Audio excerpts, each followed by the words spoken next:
EAP set ప్రవేశ పరీక్ష తొలి రోజు రాష్ట్ర వ్యాప్తంగా ప్రశాంతంగా జరిగింది. ఎక్కడా ఎలాంటి ఇబ్బందులు తలెత్తలేదని ఉన్నత విద్యామండలి చైర్మన్ మధుమూర్తి చెప్పారు. గతేడాది దాకా ఇంజనీరింగ్ కోర్సుల్లో చేరే విద్యార్థుల సంఖ్య తక్కువగా ఉండేదన్నారు. ప్రస్తుతం ఏఐ, క్వాంటమ్ కంప్యూటింగ్ కోర్సులను కొన్ని కళాశాలలు అందిస్తున్నాయని, అందువల్ల ఇంజనీరింగ్ కోర్సుల్లో చేరే విద్యార్థుల సంఖ్య పెరుగుతుందని ఆశిస్తున్నట్లు చెప్పారు.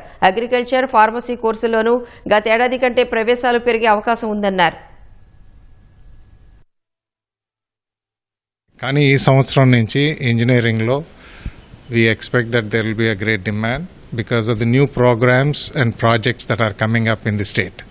పర్టికులర్గా గూగుల్ డేటా సెంటర్ కానీ, ఇటువైపు క్వాంటమ్ వ్యాలీ కానీ, ఇటువంటి యాక్టివిటీస్ స్టార్ట్ అవుతున్నాయి. కాబట్టి స్టూడెంట్స్ కూడా వారు చాలా యాక్టివ్గా ఉన్నారు. ఫ్యాకల్టీ డెవలప్మెంట్ ప్రోగ్రామ్స్ కూడా జరుగుతూ ఉన్నాయి.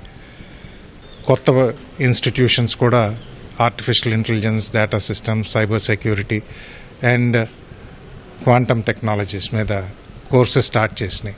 Last year Andhra university BTech programme in quantum technologies మొదలుపెట్టింది. ఈ సంవత్సరం ఎస్వి యూనివర్సిటీ కూడా మొదలుపెట్టింది.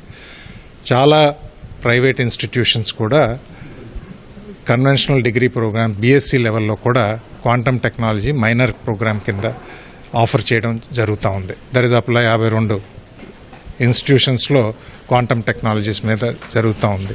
ఆర్టిఫిషియల్ ఇంటెలిజెన్స్ కూడా బాగా పికప్ అవుతుంది. కాబట్టి ఈ సంవత్సరం అన్ని కోర్సుల్లో బాగా అడ్మిషన్స్ జరుగుతాయని మేము ఆశిస్తున్నాం.